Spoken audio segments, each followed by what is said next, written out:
Saudara, seorang warga yang mengalami komplikasi penyakit digotong dengan tandu selama 10 jam menuju fasilitas kesehatan.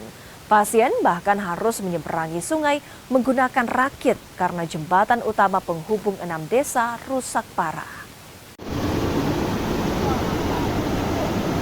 Beginilah perjuangan warga desa Tanah Makaleang, Kecamatan Seko, Kabupaten Luwu Utara, Sulawesi Selatan saat membawa seorang pasien. Lansia Irmawati yang kondisinya nyaris lumpuh harus ditandu menuju ke Puskesmas Seko.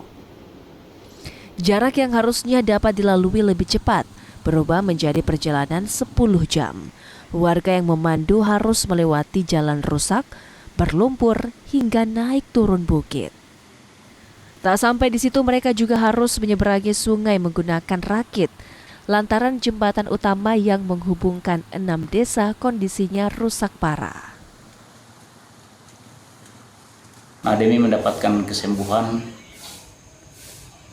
ia harus kami gotong menuju Puskesmas Seko untuk dirujuk ke Rumah Sakit Andi Gemah.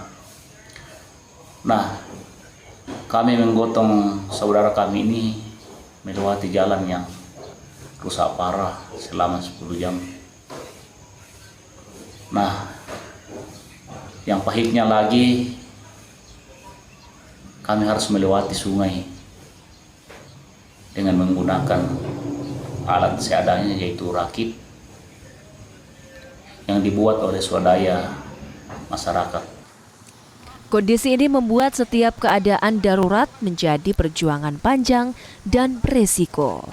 Warga berharap perbaikan jembatan dapat segera dilakukan agar akses kesehatan dan kebutuhan logistik masyarakat dapat kembali normal. Amran Amir, Kompas TV, Luwu Utara, Sulawesi Selatan.